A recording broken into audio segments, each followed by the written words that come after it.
The morning started like any other.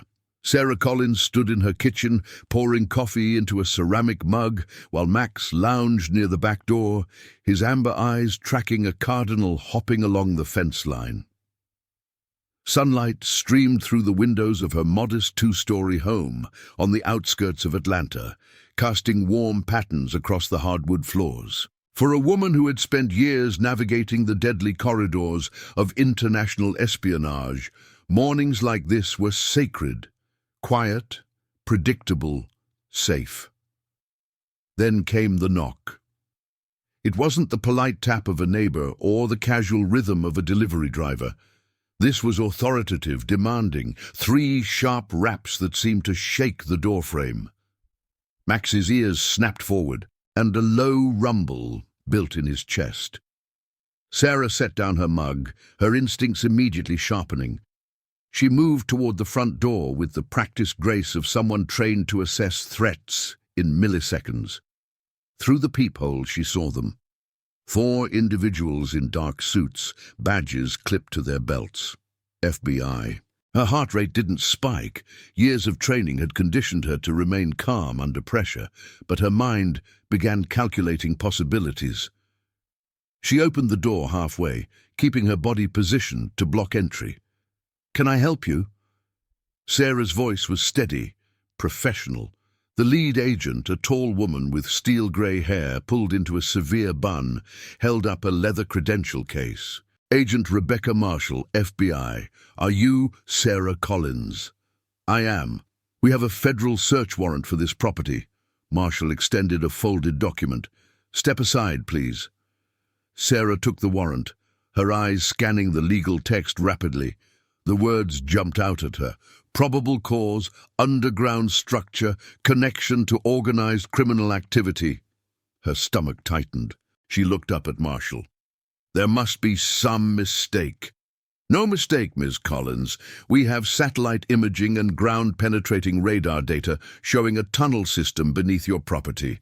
A tunnel connected to known smuggling routes used by an organization called the Syndicate." Marshall's expression remained neutral, but her eyes were sharp, evaluating. "You're going to need to let us in." Sarah's mind raced. The Syndicate. She knew that name. Every intelligence agency in the world knew that name. They were a ghost network, operating in the shadows of international crime, arms trafficking, human smuggling, political assassinations. But a tunnel under her house? It was impossible. "I don't know anything about a tunnel," Sarah said firmly. "I've lived here for 3 years. I would know if there was something like that on my property." Marshall's partner, a younger man with a crew cut and the build of a linebacker, stepped forward. "That's what we're here to determine. Now step aside, or we'll add obstruction to the list of problems you're facing." Max appeared at Sarah's side, his body tense, hackles slightly raised. He didn't bark, but his presence was a clear message. Protect. Sarah placed a hand on his head, a silent command to hold. She stepped back, opening the door wider. "Come in, but I'm telling you there's nothing here." The agents entered like a tactical unit, swift, efficient, methodical. 2 moved immediately toward the basement door, while Marshall remained in the foyer, watching Sarah with hawk-like intensity. The crew-cut agent began photographing the interior, documenting everything. "We'll start in the basement," Marshall said. "That's where the primary access point appears to be." Sarah followed them down the wooden stairs, Max close at her heel. Her basement was unfinished, concrete floors, exposed beams, boxes of old case files stacked against the walls. She used it mostly for storage, rarely spending time down here. The agents moved purposefully toward the far corner where a heavy-duty shelving unit stood against the wall.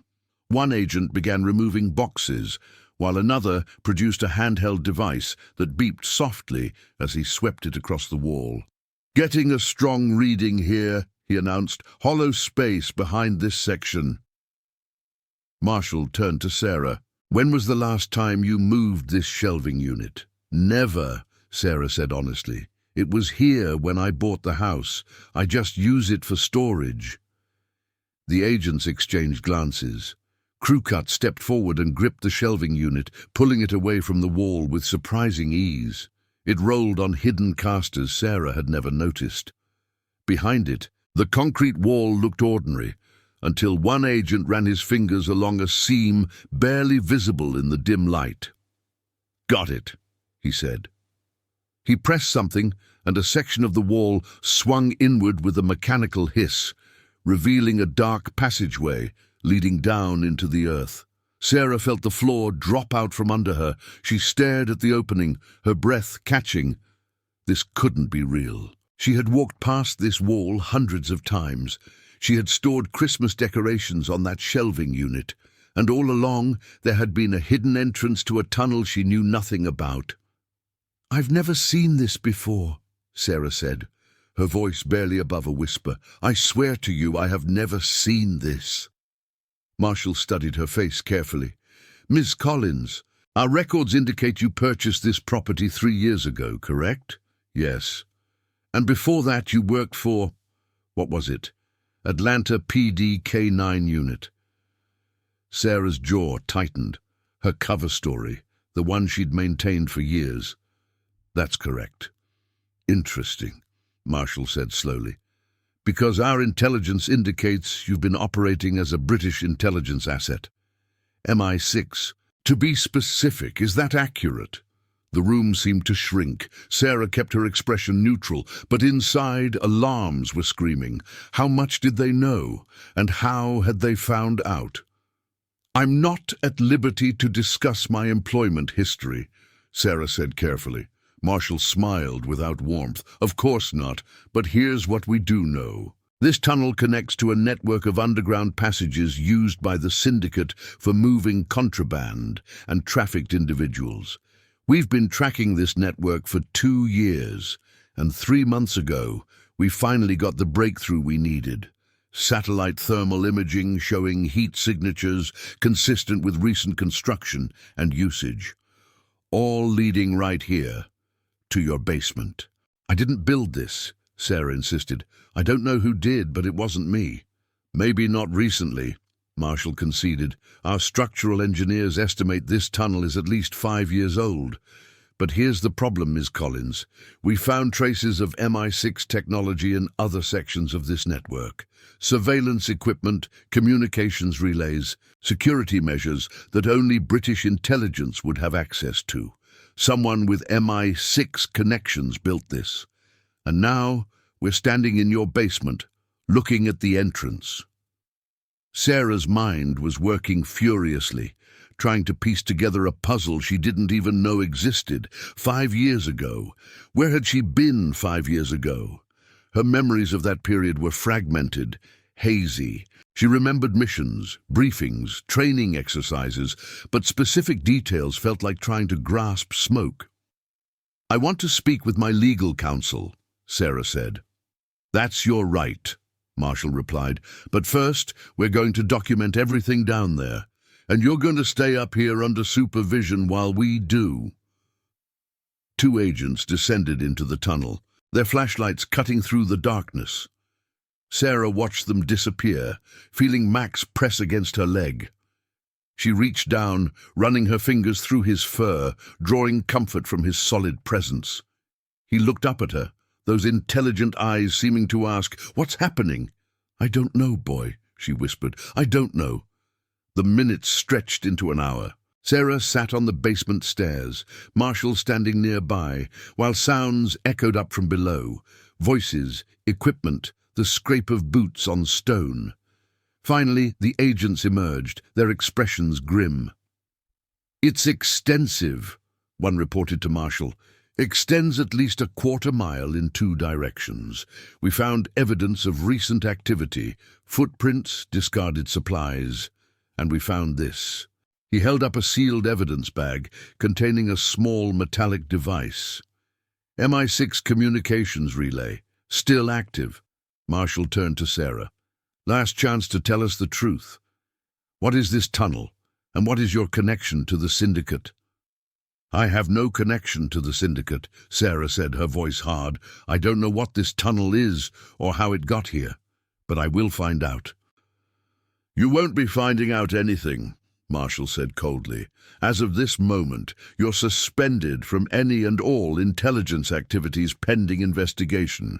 Your travel is restricted to the Atlanta metro area, and if we find any evidence that you've been compromised or working with hostile actors, you'll be facing federal charges that will put you away for the rest of your life. Sarah stood slowly, every muscle in her body coiled with tension. I've served my country faithfully for years. I've risked my life more times than I can count. And you're going to stand here and accuse me of treason based on a tunnel I knew nothing about? I'm following the evidence, Marshall said, and right now all the evidence points to you. The agents began filing up the stairs, carrying equipment and evidence bags. Marshall handed Sarah a business card. Don't leave town, we'll be in touch. Then they were gone, leaving Sarah standing in her basement, staring at the dark mouth of the tunnel. Max whined softly, pressing closer. She knelt down, wrapping her arms around him, burying her face in his fur. "It's okay," she whispered, though she wasn't sure if she was reassuring him or herself. "We'll figure this out. We always do." But even as she said it, doubt gnawed at her. 5 years ago, a tunnel she didn't remember. MI6 technology she had no knowledge of installing. Either someone had set her up, or there was a chunk of her past she couldn't remember. Neither possibility was good. Sarah stood, her jaw set with determination. She'd spent years hunting down threats, exposing conspiracies, taking down enemies of the state. Now she would turn those skills on her own life. She would find out who built this tunnel, why it existed, and why it had been hidden under her home. And if someone was trying to frame her, they had made a fatal mistake. They had underestimated 007. Sarah climbed the basement stairs, Max following close behind. She locked the door behind her and moved to her secure office on the second floor, a room the FBI hadn't searched, protected by biometric locks they didn't know existed. Inside, she activated her encrypted communication system and sent a priority message to her MI6 handler. The response came back within minutes. "Stand by. Do not investigate independently. Orders from the top." Sarah stared at the screen, anger and betrayal warring in her chest. Stand by? While her life and career burned down around her? That wasn't going to happen. She deleted the message and began accessing classified databases, pulling files on the Syndicate, cross-referencing dates and locations with her own mission history. Somewhere in the data, there had to be an answer. Somewhere in her past, there had to be a clue. As the sun set outside her window, painting the sky in shades of orange and red, Sarah Collins made a decision. She would find the truth, with or without permission, with or without support. Max curled up beside her chair, his steady breathing a reminder that she wasn't alone. Whatever was coming, they would face it together, the way they always had. The digital clock on Sarah's desk read 3:47 a.m. when she finally found it.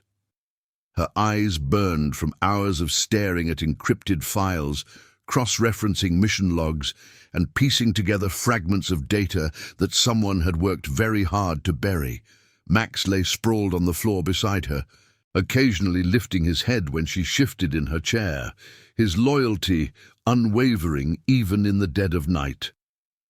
There, buried in a subsection of archived operations under a clearance level she technically no longer had access to, was the file. Operation Black Slate. Sarah's hand trembled slightly as she clicked it open.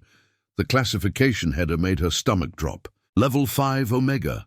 Memory Suppression Protocol Authorized. Memory Suppression Protocol. The words seemed to pulse on the screen, mocking her. She read them again, trying to process what they meant. MI6 had protocols for everything.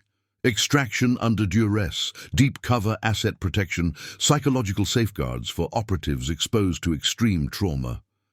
But memory suppression, that was reserved for the darkest operations, the ones that could never see light, the missions so dangerous or morally complex that an agent's knowledge of them became a liability.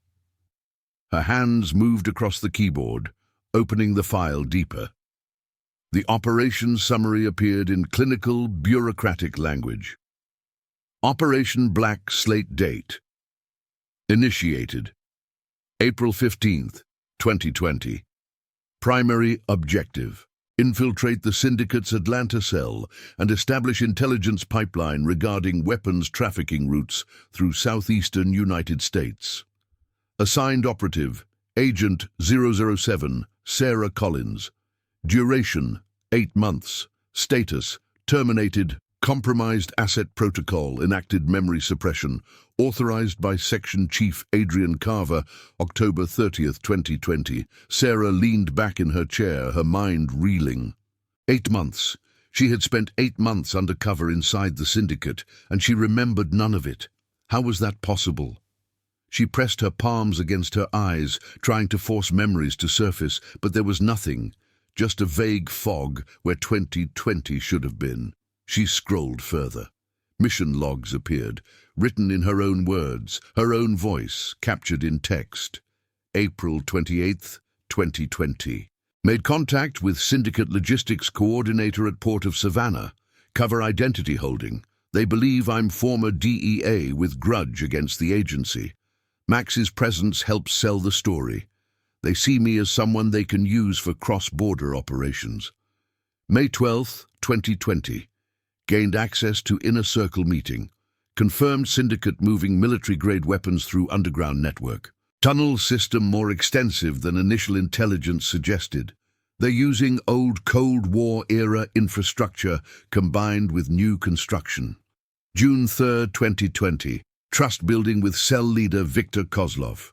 He's paranoid but respects competence. Showed him Max's tracking abilities. Kozlov impressed, wants to use us for high-value transport security. Sarah read entry after entry, each one a window into a life she couldn't remember living. The person writing these reports was her, same analytical style, same attention to detail, but it felt like reading someone else's story. Then she reached the final entries, and her blood ran cold. October 15th, 2020. Kozlov suspects infiltration. One of his lieutenants found discrepancies in my background. Situation deteriorating rapidly. May need emergency extraction. October 22nd, 2220. Extraction impossible. Syndicate has informant inside MI6. They know who I am. Kozlov planning to use me as leverage against British intelligence. I've initiated Protocol Black Slate. Constructing emergency escape route using tunnel system. If I can't get out, I can at least gather evidence for future prosecution. October 28th, 2020. Urgent. Kozlov has Max, using him to control me, forcing me to give up MI6 contacts. I've managed to mislead them, but I don't know how long I can hold out. Building safe house into tunnel system as last resort. If this is my last report, tell them I didn't break. Tell them the entry ended there. No resolution, no conclusion, just silence. Sarah's heart hammered in her chest. Max. They had taken Max. She looked down at him now, sleeping peacefully, and felt a wave of protective fury. Someone had hurt her partner, used him as leverage against her, and she couldn't even remember it. She kept reading. The next document was different. A psychological evaluation signed by Section Chief Adrian Carver. Subject: Agent 007, Sarah Collins. Evaluation. Date: November 2nd, 2020. Condition: severe psychological trauma following prolonged torture and coercion by hostile actors. Subject exhibits signs of PTSD, acute stress disorder, and compromised judgment. Recommendation: immediate memory suppression of Operation Black Slate to preserve agents' long-term functionality and prevent potential security breach through trauma-induced disclosure. Authorization. Approved. Protocol enacted November 5, 2020. Sarah felt sick. They had erased 8 months of her life, stolen her memories, and sent her back into the world without even the knowledge that something had been taken from her. And now, 5 years later, the past had literally risen from beneath her feet to destroy everything she'd built. A sound from downstairs made Max's head snap up. His ears swiveled, catching something Sarah's human hearing couldn't detect. He rose smoothly to his feet, body tensing, a low growl rumbling deep in his chest. Sarah killed her monitor and moved to the window, peering through the blinds. The street below was dark, empty. Too empty for 4 a.m. in a residential neighborhood. No cars, no movement. But Max didn't react to nothing. His instincts had saved her life countless times. She moved quickly, pulling a Glock 19 from her desk drawer and checking the magazine, fully loaded. She grabbed her tactical vest from the closet, the one she kept for emergencies, and strapped it on. Max watched her preparations, his own body coiling with readiness. "Quiet," she whispered, and he immediately fell silent, though his attention remained fixed on the door. Sarah accessed her home security system through her phone. The cameras outside showed nothing unusual, just empty suburban streets and dark houses. But then she switched to thermal imaging, and her stomach dropped. 3 heat signatures moving through her backyard with tactical precision. They were staying in the blind spots between cameras, which meant they knew her security layout. Professional, well-trained, the Syndicate. Sarah's mind raced. They'd found her. Somehow, they'd learned about the FBI investigation and decided she was too much of a liability. Or maybe they'd always known where she was, waiting for the right moment to eliminate a threat. She moved to her secure closet and pulled out a go-bag. Always packed, always ready. Cash, fake IDs, emergency communication devices. Then she grabbed Max's tactical vest, the one equipped with MI6 technology. He stood patiently as she strapped it on him, checking that his camera and audio feeds were active. The sound of breaking glass came from downstairs. They were inside. Sarah's training took over, cool and automatic. She couldn't go down. That's what they'd expect. Instead, she moved to the window, opening it slowly, quietly. The roof of her front porch extended below, offering a path to the ground. She looked at Max and pointed. He understood immediately, leaping through the window with practiced ease, landing silently on the shingles below. Sarah followed, her movements fluid despite the adrenaline coursing through her system. Behind her, she heard footsteps on the stairs, heavy boots, multiple targets moving fast. She dropped from the porch roof to the ground, Max already beside her. They moved into the shadows of her neighbor's hedgerow just as the lights in her bedroom burst to life. Voices carried through the broken window, Russian accents, angry, frustrated. Sarah pulled out her phone and sent an emergency signal to MI6. Not to her official handler, but to a backup contact, someone she trusted from before Black Slate. Then she and Max moved through the darkness, staying low, using the skills that had kept them alive through countless missions. They reached her car 3 blocks away, a nondescript sedan she kept specifically for situations like this. Sarah never parked her escape vehicle at her own house. That was Tradecraft 101. Once inside, engine running, Max in the passenger seat, Sarah allowed herself a moment to breathe. Her hands gripped the steering wheel, and she forced herself to think clearly. She couldn't go to the FBI. They thought she was compromised. She couldn't go to MI6 officially. Someone there had authorized erasing her memories, and she didn't know who else might be involved. She was alone, hunted by the Syndicate, suspected by her own government, and missing crucial memories that might be the key to everything. But she wasn't helpless. She was 07, and now she had a lead, Operation Black Slate.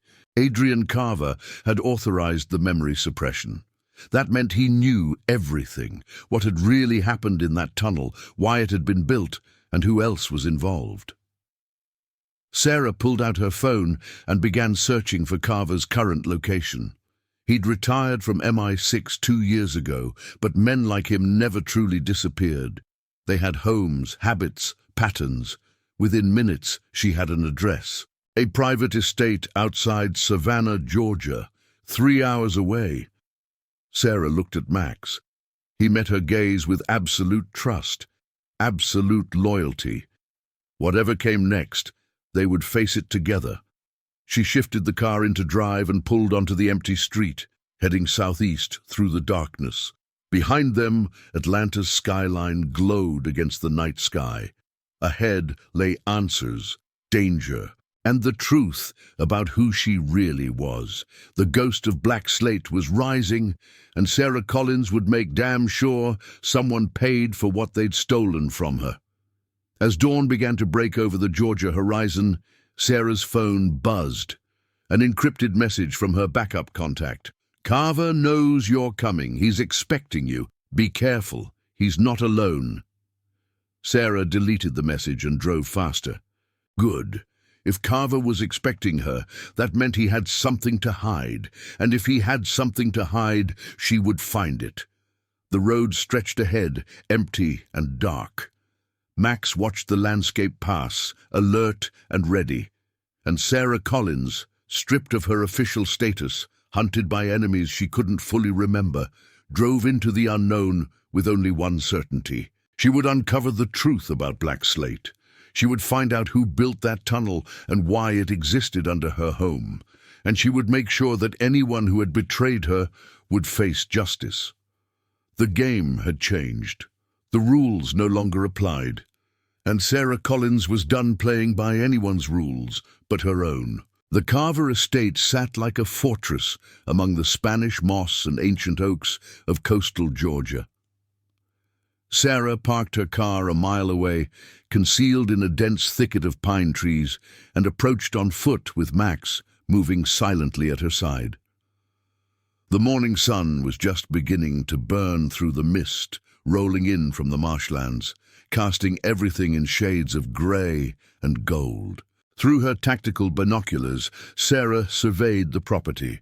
The main house was antebellum in style, white columns, wraparound porches, the kind of genteel southern architecture that spoke of old money and older secrets.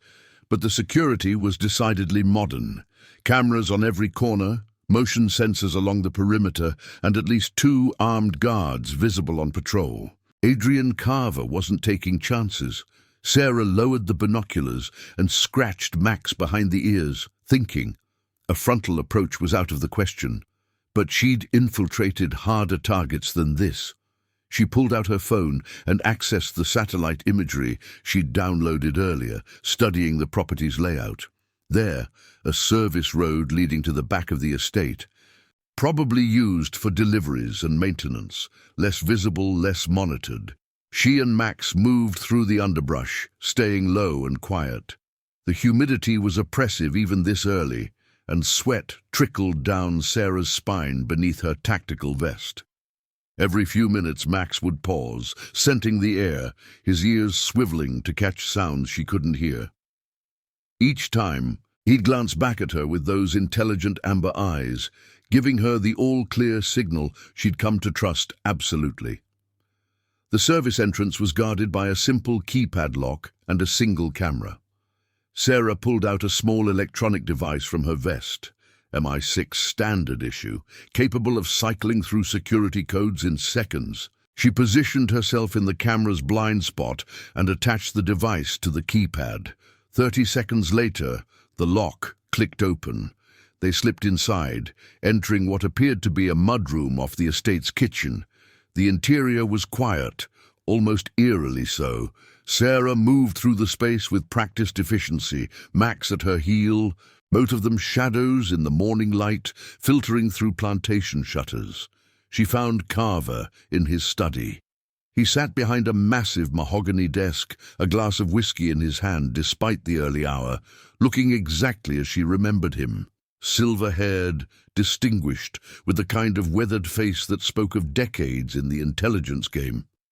He didn't seem surprised to see her. In fact, he gestured to a leather chair across from him, as if he'd been expecting her arrival precisely at this moment. "Sarah," he said, his British accent crisp and cultured. "Right on time. Please, sit, and call off your dog. I mean him no harm." Sarah didn't sit. She kept her hand near her holstered weapon, her eyes scanning the room for threats.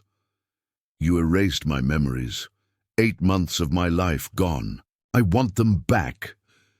Carver took a slow sip of his whiskey, studying her over the rim of the glass. "Memory suppression isn't something that can simply be undone, I'm afraid. The neural pathways have been chemically altered. What's gone is gone."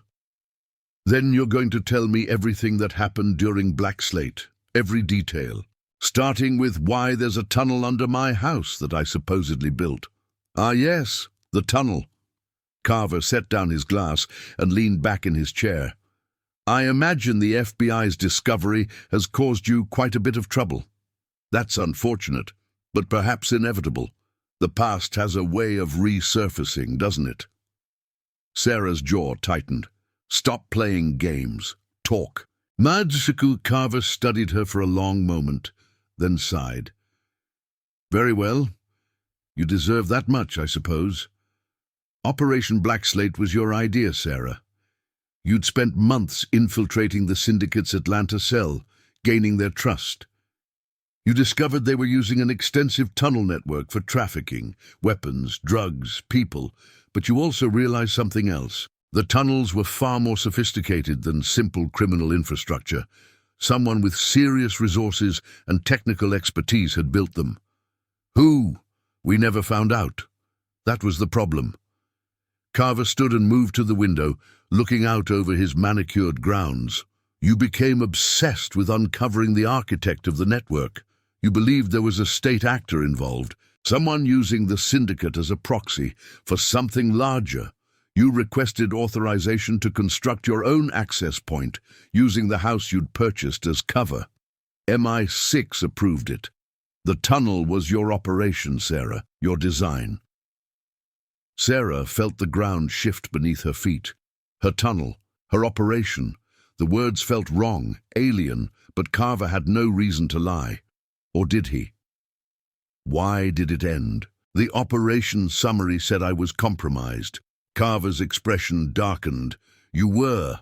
Victor Kozlov, the cell leader you'd gotten close to, discovered your true identity, not through any failure on your part. He had an informant inside MI6 feeding him information. Someone at the highest levels was protecting the Syndicate, warning them about our operations. When Kozlov learned who you really were, he took Max hostage, used him to torture you for information about MI6 assets and operations." Sarah's hands clenched into fists. Max, sensing her distress, pressed against her leg. She reached down, touching his head, grounding herself in his solid presence. "You held out for 6 days, Carver continued, his voice quieter now. "Longer than anyone had a right to expect. But eventually, Kozlov broke you. You gave him 3 names, low-level assets, no one critical, but enough to satisfy him temporarily. We extracted you during a transfer between Syndicate locations. You were in rough shape, physically, mentally. You were shattered, Sarah.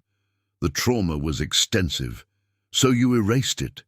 Sarah's voice was cold, accusatory. "You took away my memories because it was easier than helping me heal." "We erased it because you were a security risk." Carver's composure cracked, anger flashing across his face. "You'd been tortured, compromised. Standard procedure in those situations is retirement, relocation, possibly even incarceration if the breach was severe enough. But you were too valuable, too skilled. The memory suppression was the only way to keep you operational while protecting both you and MI6 from the consequences of what you'd endured." Sarah shook her head, trying to process everything. Her mind was racing, pulling at threads, looking for inconsistencies. If I built the tunnel as part of an authorized operation, why is the FBI investigating me as if I'm working with the Syndicate? Why do they think I'm compromised? Carver's expression went carefully blank. I don't know. He was lying. Sarah could see it in the micro-expressions that flickered across his face, the way his shoulders tensed almost imperceptibly. Years of reading people, of detecting deception, told her he was hiding something. You're lying, she said flatly. Tell me the truth, or I'll make you tell me. You're threatening a retired section chief of MI6?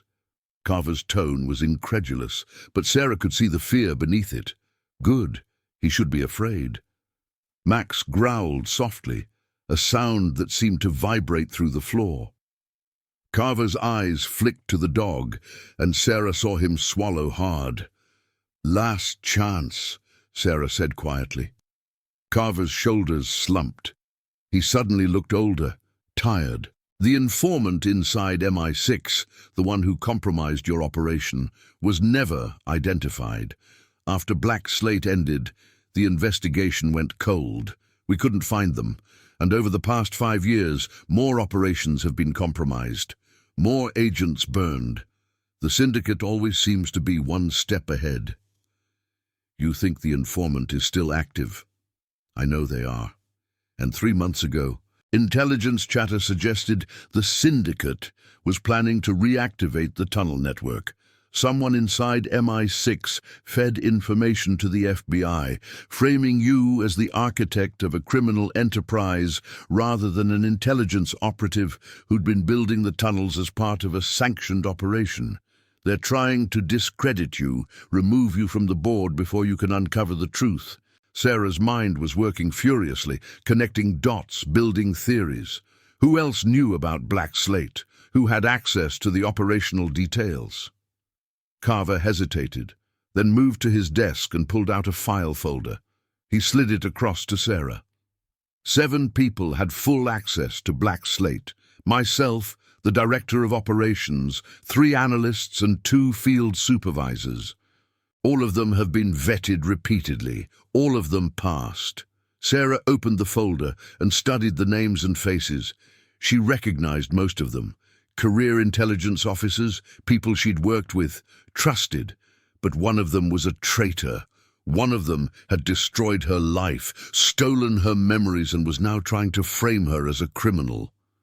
I need copies of everything, Sarah said. Every file, every report, every communication related to Black Slate. That's classified information. I can't just... You can, and you will. Sarah's voice was steel. Because if you don't help me find this informant, I'll make sure everyone knows that you authorized a memory suppression protocol to cover up an operation that went sideways. Your retirement will end with an inquiry, at minimum. Prison, more likely. Carver stared at her for a long moment, then nodded slowly. There's a secure server in my office downstairs. I'll give you access. But Sarah, whoever this person is, they're dangerous. They've survived multiple internal investigations. They're protected, connected. If you go after them, you'll be taking on more than just a rogue agent. I don't care. Sarah's voice was calm, certain. They took 8 months of my life. They tortured my partner. They've made me a fugitive in my own country. I'm going to find them, and I'm going to end this. She followed Carver down to a basement office that was part archive, part command center. Servers hummed softly in climate-controlled cases, and monitors displayed encrypted data streams. Carver sat at a terminal and began typing rapidly, his fingers moving with practiced efficiency across the keyboard. I'm uploading everything to an encrypted drive, he said. It'll take a few minutes. While we wait, there's something else you should know. Sarah tensed. What? During your time undercover, you weren't working alone.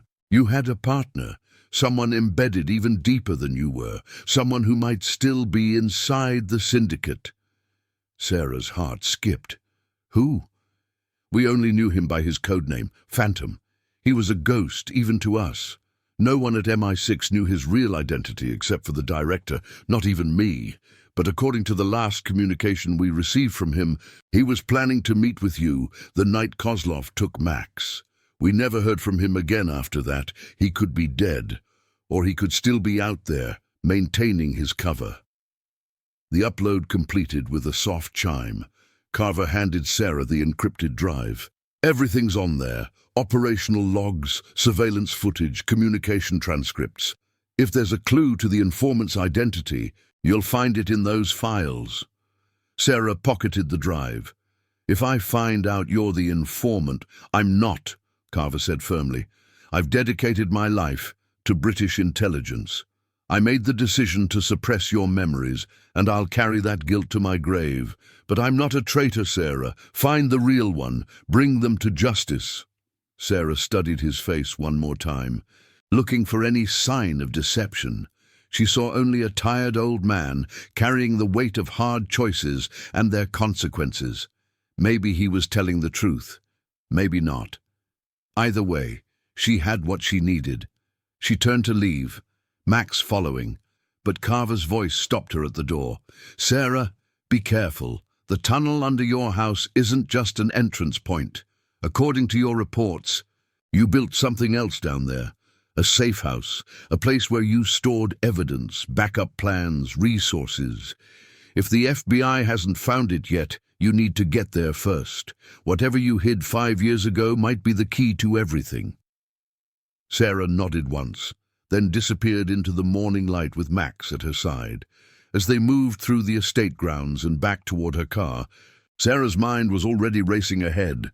She had names now, she had files, and somewhere beneath her own house, in tunnels she'd built and then forgotten, was evidence that could prove her innocence or seal her fate. She was going back to Atlanta, back to that dark passage beneath her basement, back to face the ghosts of a past she couldn't remember. Max looked up at her as they reached the car, his eyes asking the question she'd been asking herself. Are you ready? Sarah opened the car door and they climbed in. She started the engine and pointed them north, back toward Atlanta, back toward the darkness. Ready or not, she whispered, it's time to remember. The road stretched ahead, and behind them, Adrian Carver watched from his study window as the car disappeared into the distance. He picked up his phone and dialed a number from memory. She's on her way back to the tunnel, he said quietly. Everything is proceeding as planned. He ended the call and poured himself another whiskey, his hands trembling slightly. Some ghosts he knew were better left buried. But it was too late now. The past was rising, and no one, not even him, could stop what was coming. The drive back to Atlanta was a blur of asphalt and adrenaline. Sarah's mind replayed Carver's words over and over, searching for inconsistencies, for tells she might have missed. Something about the conversation felt wrong, like a puzzle piece forced into place where it didn't quite belong. But she couldn't put her finger on what exactly was bothering her. Max sat alert in the passenger seat, occasionally glancing at Sarah as if sensing her internal turmoil. She reached over and scratched behind his ears, drawing comfort from his steady presence. By the time they reached the outskirts of Atlanta, night had fallen. Sarah didn't go directly to her house. That would be suicide. The FBI might still have it under surveillance, and the Syndicate had already proven they knew where she lived. Instead, she drove to a storage facility on the industrial side of town, one she'd rented under a false identity years ago as part of her standard operational security. Inside the climate-controlled unit, she found exactly what she needed: weapons, tactical gear, surveillance equipment, and most importantly, a laptop with secure satellite uplink. She booted it up and inserted Carver's encrypted drive. The files began appearing on screen. Thousands of documents, surveillance photos, audio recordings, operational logs. Sarah started with the mission reports she'd written during Black Slate, reading through them methodically, searching for anything that might trigger a memory or reveal something Carver hadn't told her. The reports painted a picture of a woman descending deeper and deeper into a dangerous world. Each entry showed her gaining more trust within the Syndicate, moving closer to their inner circle, learning the intricacies of their operation. But they also showed something else, a growing paranoia, a sense that she was being watched not just by the criminals she was infiltrating, but by someone within her own organization. July 19th, 2020, received updated intelligence package from London. Data dump included information I never reported. Someone else is feeding intel about my operation. Either there's another asset embedded in the Syndicate, or there's a leak at MI6. August 3rd, 2020. Kozlov mentioned details about MI6 operational procedures that only someone with high-level clearance would know. I'm certain now there's an informant. I've requested security review, but Carver says my concerns are unfounded, beginning to question who I can trust. September 12th, 2020. The informant is helping the Syndicate stay ahead of law enforcement. Every time we get close to a major arrest, the targets vanish. Every shipment we track gets rerouted. Someone is protecting them, someone with access to multiple intelligence agencies. Sarah's blood ran cold as she read. She'd suspected the informant 5 years ago. She'd tried to warn people, and they'd ignored her, or worse, they'd suppressed her findings when they erased her memories. She clicked on a video file labeled October 27th, 2020, Final Contact. The screen filled with grainy footage from what appeared to be a body camera. Sarah recognized her own voice immediately. This is Agent 007, final report from Black Slate. If you're watching this, something has gone wrong. Kozlov knows who I am. He's taken Max and he's using him to force my compliance. I have approximately 12 hours before he expects me to provide intelligence that will compromise MI6 operations across 3 continents. The camera shook as the past version of Sarah moved through darkness. The tunnel system, she realized. This was footage from inside the network. I've constructed a safe house approximately 300 meters from my basement access point. Inside, I've stored physical evidence of the Syndicate's operations and documentation of the MI6 informant. I don't have enough to identify them yet, but I have patterns, communications, timestamps. Someone can piece it together. The video continued, showing her setting up what appeared to be a small room carved into the tunnel wall. Shelves, a table, filing cabinets, all lit by harsh LED strips. I'm hiding this evidence because I don't know who to trust anymore. Carver dismissed my concerns about the informant. The director won't return my emergency communications. Either they don't believe me or... She paused, and Sarah could hear the fear in her own voice. Or one of them is the informant. The video ended abruptly. Sarah sat back, her mind racing. The safe house. Carver had mentioned it, but he'd made it sound like a vague possibility. Now she knew it was real, and that it contained evidence about the informant. Evidence that someone, maybe Carver himself, didn't want found. She pulled up the architectural schematics of the tunnel system that were included in the files. The network was extensive, spreading beneath a significant portion of suburban Atlanta. But there, marked with her own notation, was a small chamber 300 meters southeast of her basement entrance. The safe house. Max whined softly, picking up on her tension. Sarah looked at him, seeing the scars beneath his fur that she'd never really questioned before. Now she knew where they came from. Kozlov had hurt him, used him as leverage to break her. "I'm sorry, boy," she whispered. "I'm sorry I couldn't remember, but I promise you, we're going to make this right."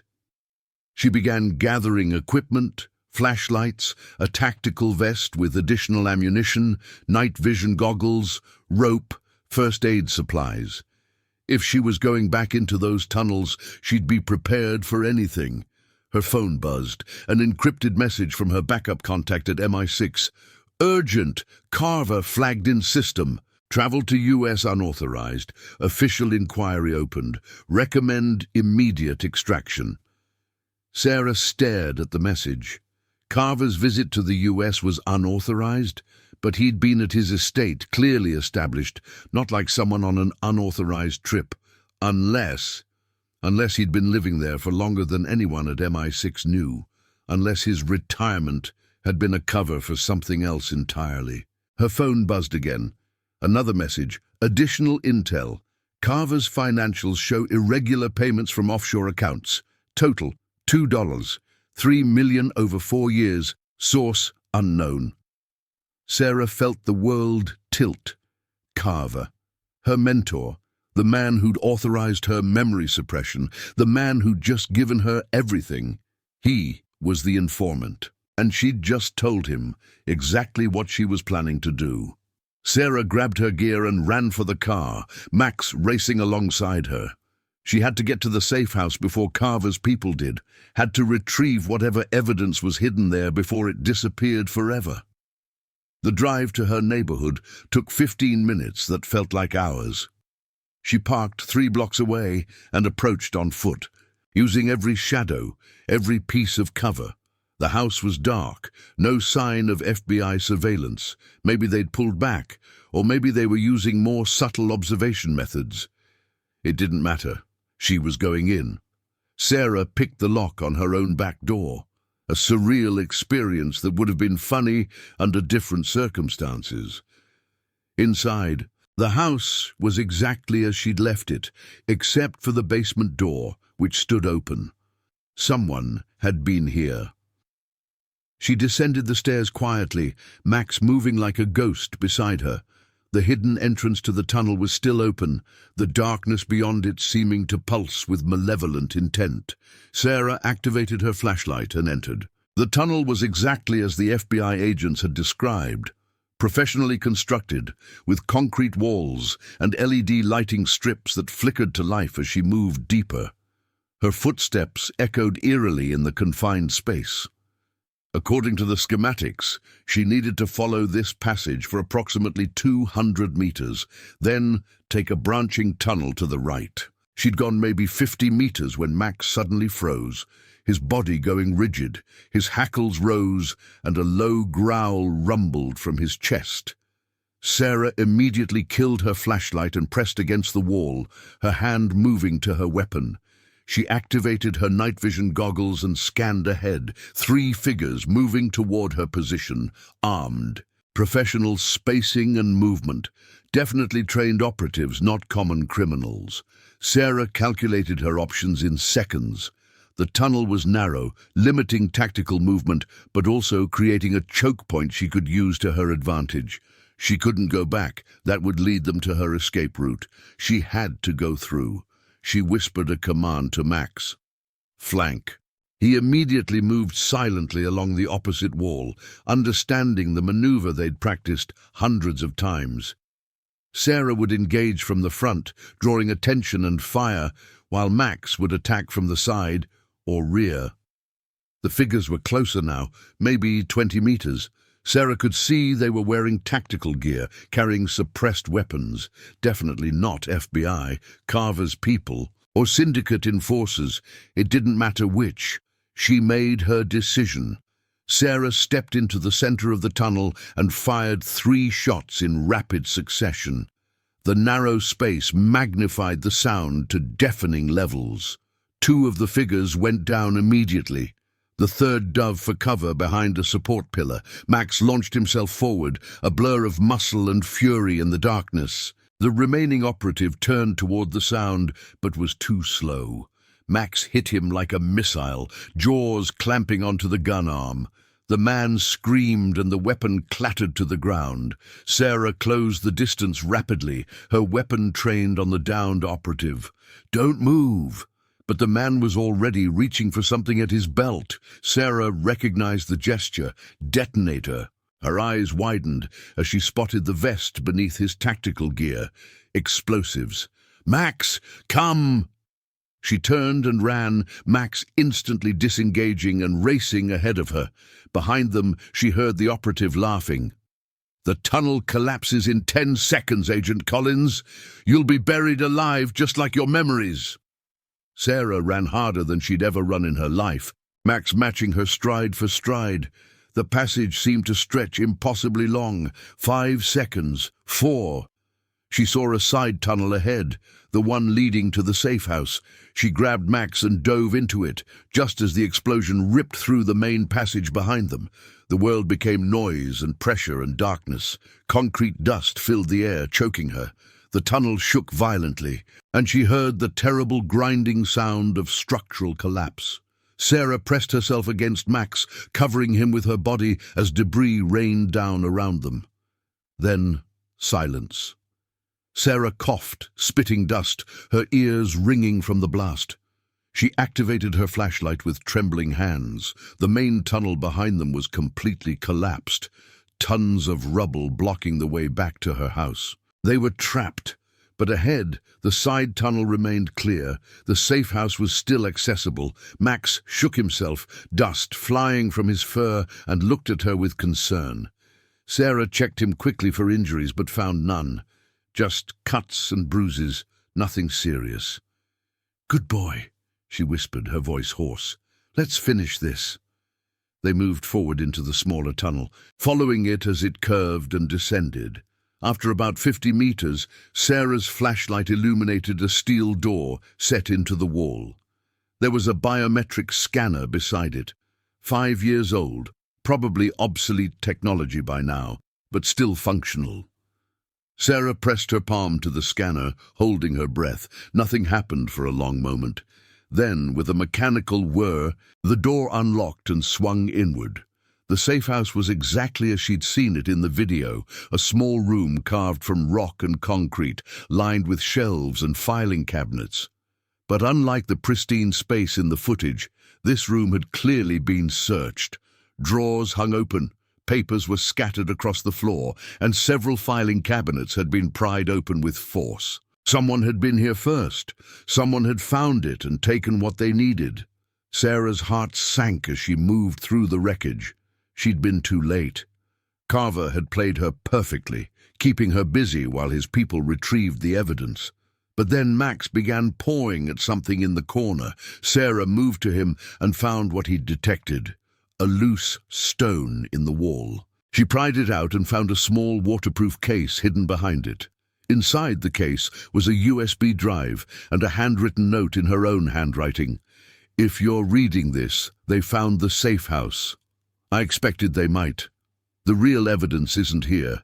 It's in the one place they'd never think to look. Check the collar. Trust no one, not even Carver. Especially not Carver. S." Sarah's hands moved to Max's collar, the tactical one she'd put on him before entering the tunnel.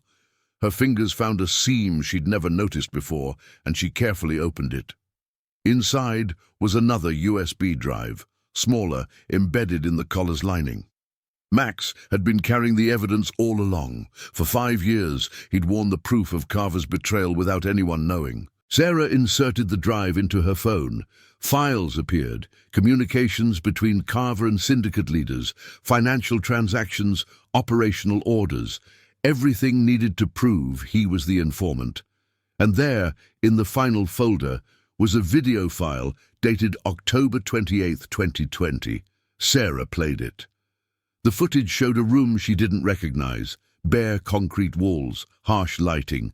She saw herself, bound to a chair, blood on her face. Kozlov stood beside her, and on the other side of the room, watching with cold calculation, was Adrian Carver.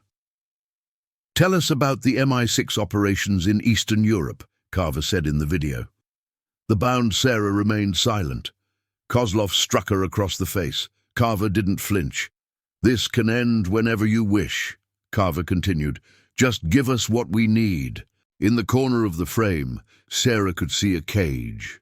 Inside it was Max, younger, battered, barely conscious. The present-day Sarah felt tears streaming down her face as she watched. Carver hadn't just authorized her torture, he'd been there, orchestrating it. He was the one who'd broken her. The video ended. Sarah stood in the darkness of the safe house, holding the evidence that would destroy the man who'd destroyed her. Max pressed against her leg, sensing her emotional turmoil. "We have him," she whispered. "We finally have him." But even as relief washed over her, Sarah knew the fight wasn't over. Carver was powerful, connected. He'd survived in the intelligence world for decades by being ruthless and careful. He'd tried to bury her in the tunnel, and when that failed, he'd have backup plans. She needed to get this evidence to someone who could act on it, someone beyond Carver's reach or influence. Sarah activated her phone and composed a message to her most trusted contact in MI6. Not her official handler, but someone who'd worked with her before Black Slate, someone Carver wouldn't have been able to compromise. "I have proof. Carver is the informant, coming in from the cold. Need immediate extraction and protective custody. Evidence is explosive. Will transmit coordinates. 007. She sent the message and waited. 30 seconds later, the reply came. "Extraction team deployed. ETA 90 minutes. Hold position. Carver has been flagged. You're safe now." Sarah sank to the floor, exhaustion finally catching up with her. Max curled up beside her, resting his head on her lap. She stroked his fur gently, grateful for his unwavering loyalty, for his presence through everything. "We did it, boy," she said softly. "We found the truth." 90 minutes. She could hold out that long. The tunnel was collapsed behind them, but there had to be another exit. Her past self wouldn't have built a safe house with only one way out. Sarah stood and began searching the wall systematically. After several minutes, she found it, another hidden door, this one leading to a narrow passage that sloped upward. An emergency exit. She gathered the evidence carefully, securing both USB drives. Then she and Max began the climb toward the surface, toward safety, toward justice. Behind them, in the darkness of the destroyed tunnel, the ghosts of Black Slate finally began to rest. The mentor had betrayed her, but the student had survived. And now Adrian Carver would face the consequences of his treachery.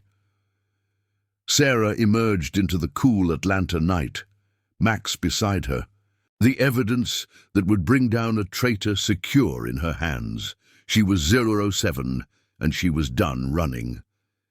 The extraction point was an abandoned warehouse in Atlanta's industrial district, the kind of place that had seen better days decades ago, and now existed in a state of perpetual decay. Sarah approached cautiously, Max scanning the perimeter with practiced vigilance. Even though her contact had confirmed the extraction, years of tradecraft had taught her to trust no one completely, especially after what Carver had done. 2 black SUVs sat in the shadows near the loading dock. Sarah recognized the configuration. MI6 tactical transport, armored and equipped for hostile extractions. A figure emerged from the lead vehicle, a woman in her 50s with short grey hair and the bearing of someone who'd spent a lifetime in the field. Margaret Hayworth, former Deputy Director of Operations, now heading MI6 Internal Affairs Division. If anyone could be trusted to handle evidence against someone as connected as Carver, it was her. "Sarah!" Margaret called out, her British accent cutting through the humid night air. "Thank God you're alive. When we got your message, I wasn't sure what to expect." Sarah kept her distance, one hand near her weapon. "How do I know this isn't another trap?" Margaret's expression softened with understanding. "You don't. After what Carver did to you, I wouldn't trust anyone either. But I can tell you this. I've suspected him for 2 years. I've been building a case, but he's been untouchable. Too many allies, too much institutional protection. What you found could finally bring him down." Sarah studied the older woman's face, looking for any sign of deception. She found only determination and what appeared to be genuine concern. Slowly she approached, Max remaining alert at her side. "I have video evidence of Carver orchestrating my torture," Sarah said quietly. "Financial records showing payments from the Syndicate. Communication logs proving he's been feeding them intelligence for years. Everything you need to prosecute him. Margaret's eyes widened. How did you manage to hide that kind of evidence? We searched everywhere after Black Slate ended. Carver personally supervised the investigation. I hid it in the one place no one would think to look. Sarah gestured to Max. In my partner's collar. I must have known on some level that I couldn't trust anyone else, so I trusted him. Margaret looked at Max with newfound respect. That dog has been carrying the key to exposing one of MI6's most dangerous traitors for 5 years, and no one knew. Remarkable. Sarah handed over the USB drives. Everything's encrypted, but the keys are embedded in the files. You'll need a level 5 clearance to access them fully, but I've included a summary document that should be enough to get arrest warrants moving. Margaret secured the drives in a protective case. You'll have analysts on this within the hour. But Sarah, there's something you need to know. Carver isn't in Georgia anymore. Our surveillance lost him approximately 3 hours ago. He disappeared from his estate using what we believe is an emergency extraction protocol. We think he knows you survived the tunnel collapse. Sarah's jaw tightened. Where would he go? If I were him, somewhere he has leverage, resources, and protection. The Syndicate has safe houses across the world, but Carver's too smart to hide in the obvious places. Margaret paused, choosing her words carefully. We intercepted a communication 20 minutes ago. Encrypted, but our systems flagged certain keywords. There's going to be a meeting tonight, Syndicate leadership gathering to discuss the 007 problem and how to neutralize it permanently. Location is a compound outside the city about 40 miles north. Sarah felt her pulse quicken. You want me to go after them? I want you to have the choice, Margaret corrected. You've been through hell. You've done more than enough. We can handle the tactical operation to apprehend Carver and dismantle the Syndicate cell. You've earned the right to walk away. Sarah looked down at Max, who gazed back at her with those steady amber eyes. She thought about the 8 months stolen from her memory, the torture they'd both endured, the years she'd spent not knowing who she really was. She thought about the victims trafficked through those tunnels, the operations compromised, the agents betrayed by Carver's treachery. Walking away isn't who I am, Sarah said firmly. I'm 007. This is my mission to finish. Margaret nodded slowly, as if she'd expected that answer. Then let's talk strategy. The compound is heavily fortified, former industrial site converted into what's essentially a fortress. We estimate 20 to 30 hostiles, all armed and trained. Syndicate leadership will be in the central building, probably with Carver as their guest of honor. How much time do we have? The meeting starts in 90 minutes. We're assembling a tactical team now, SAS operators on loan to MI6, plus FBI's hostage rescue team. This is a joint operation, authorized at the highest levels. The FBI wants the Syndicate. We want Carver, and everyone wants this finished tonight. Sarah's mind was already working through tactical scenarios. What's the approach vector? Margaret pulled out a tablet displaying satellite imagery of the compound. Main entrance here, heavily guarded. Service road on the east side, likely monitored but less defended. But there's a third option, underground access. The tunnel network you discovered extends to within 200 meters of the compound. We could use it for infiltration. Sarah studied the layout, noting sightlines, defensive positions, potential choke points. The tunnels give us the element of surprise, but they're also a death trap if we get pinned down. We'd need precise intelligence about interior layout and guard positions. We have that! Margaret swiped to another screen showing thermal imaging. Satellite passes over the last 2 hours have given us a decent picture. Main leadership meeting is here, second floor, corner office. Approximately 8 individuals inside, plus 4 guards at the door. Carver's heat signature matches this one, based on biometric profiles. Sarah felt something cold settle in her chest. There he was, the man who'd broken her, erased her memories, tried to have her killed. Just a heat signature on a screen, but representing so much pain and betrayal. "I want to be part of the team that takes him," Sarah said quietly. "You'll lead it," Margaret replied. "This is your operation, Sarah.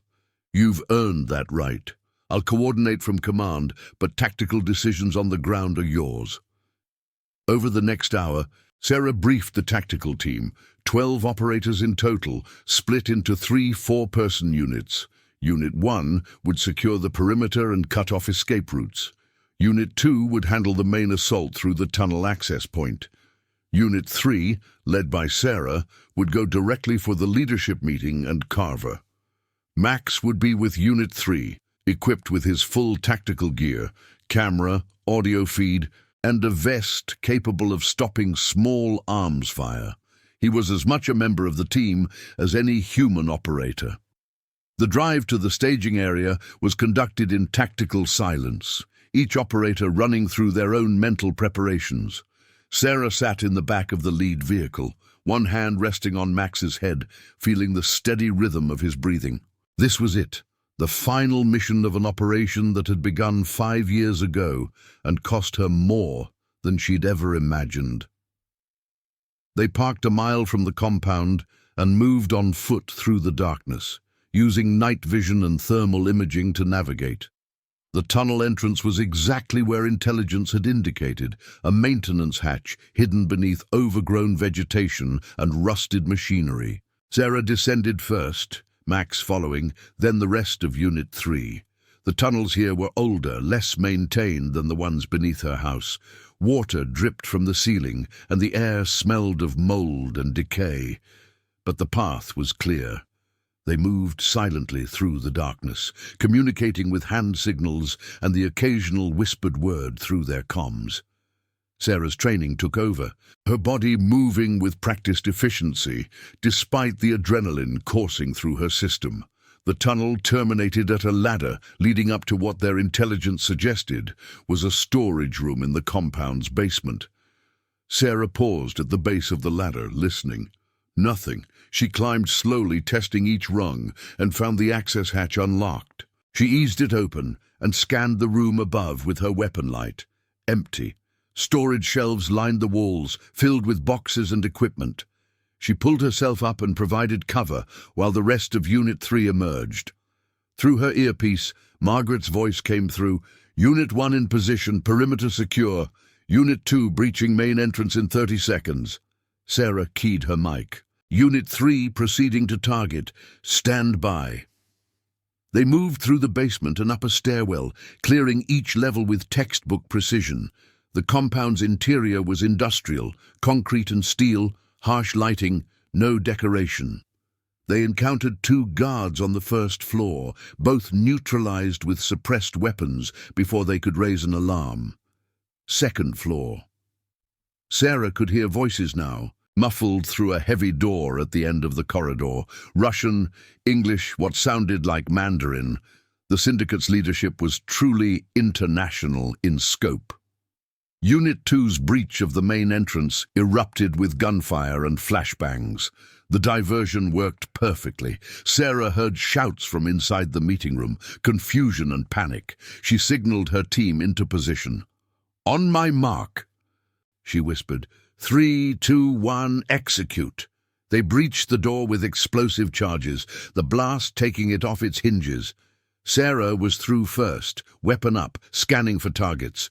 The room was chaos, men in expensive suits diving for cover, guards reaching for weapons, papers and laptops scattering. And there, standing near the window, was Adrian Carver. His eyes met Sarah's across the room, and for a moment, time seemed to freeze. "Weapons down!" Sarah commanded. "MI6, you're all under arrest!"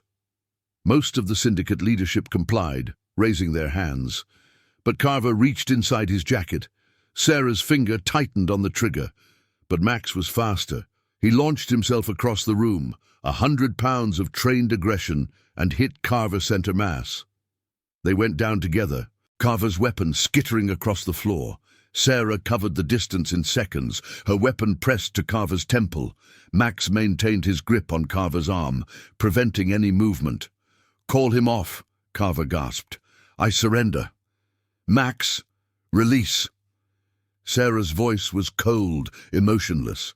Max immediately let go, but remained inches from Carver's face, teeth bared, ready to attack if commanded. Sarah zip-tied Carver's hands behind his back and hauled him to his feet.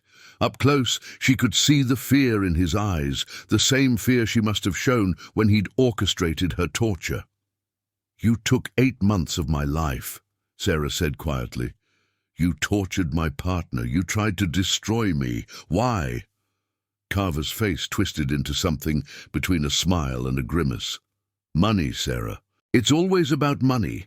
MI6 pays well, but the Syndicate pays better, and they promise something else. Freedom. Freedom from rules, from oversight, from people like you who think honor and duty actually matter." "They matter to me," Sarah said, "and they're going to matter to the jury that sentences you to life in prison."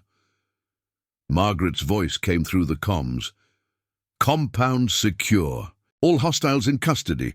Excellent work. Unit 3. FBI agents began flooding into the room, taking custody of the Syndicate leadership. Sarah handed Carver off to federal marshals, watching as they led him away. He looked back once, and Sarah met his gaze steadily. No anger, no satisfaction, just the cold certainty of justice served. The next several hours passed in a blur of debriefings, evidence collection, and coordination between agencies. Sarah sat in a mobile command center, Max at her feet, answering questions and providing statements. Through the window she could see dawn breaking over Atlanta's skyline. Margaret appeared with 2 cups of coffee, handing one to Sarah. The forensics team found evidence of at least 40 victims trafficked through those tunnels over the past 5 years. Some were rescued from holding cells in the compound. Because of what you did tonight, they're going home. Sarah took a sip of the coffee, letting the warmth spread through her. "What happens now?" "Now, the FBI drops all charges against you. Your suspension is lifted. MI6 is conducting a comprehensive review of everyone Carver had contact with, making sure we root out any other traitors. And you." Margaret paused, studying Sarah carefully. "You get to decide what comes next. You could take time off, process everything you've been through. God knows you've earned it. Or you could stay on as 07. We need agents like you, Sarah, especially now that we're rebuilding trust with our international partners. What Carver did damaged MI6's reputation. We need someone with integrity, skill, and courage to help restore it." Sarah looked down at Max, who gazed back at her with absolute trust. She thought about the woman she'd been before Black Slate, the woman she'd become after having her memories erased, and the woman she was now, forged by trauma, but not broken by it. "I'm 007, Sarah said simply. "That's who I am. That's who I'll always be. So yes, I stay on." Margaret smiled. "I was hoping you'd say that." "Welcome back, Agent Collins. Welcome back to MI6. 3 months later, Sarah stood in the tunnel beneath her house, now officially decommissioned and scheduled for permanent closure. The FBI had removed all evidence, MI6 had stripped out their technology, and soon concrete would fill these passages forever. She'd come down one last time, Max beside her, to say goodbye to the ghosts that had haunted this place. The safe house was empty now, its secrets revealed, and its purpose fulfilled. The main tunnel where she'd nearly been buried alive had been cleared and reinforced, but Sarah could still see the scars of the explosion.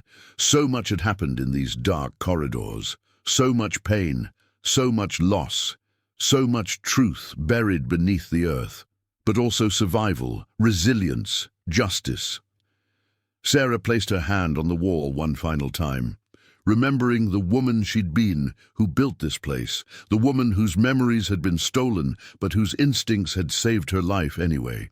That woman had known to hide the evidence where no one would find it, had known to trust her partner above all else, had known that the truth would eventually surface, no matter how deep they tried to bury it.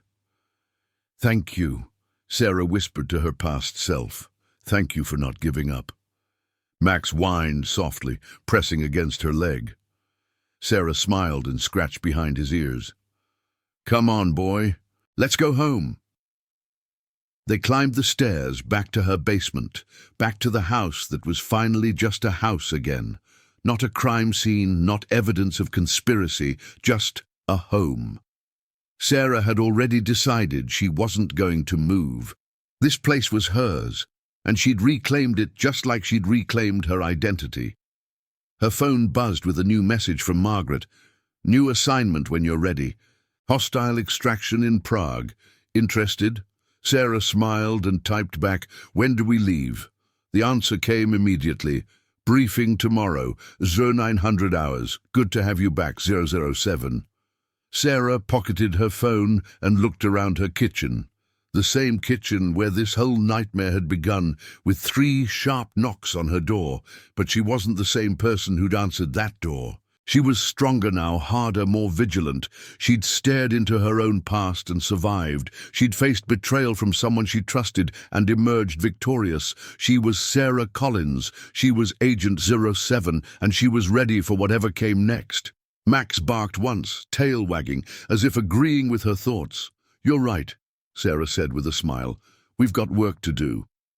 Outside, the Atlanta sun climbed higher into a clear blue sky. Somewhere in the world, a mission was waiting. Somewhere, injustice needed to be corrected, the vulnerable needed protection, and the corrupt needed to be brought to justice. And Sarah Collins, 007, K9 handler, survivor, spy, would be there to answer the call. Always. Because that's what heroes do. They rise from the darkness. They overcome the betrayals, they reclaim what was stolen from them, and they keep fighting, no matter what. The end.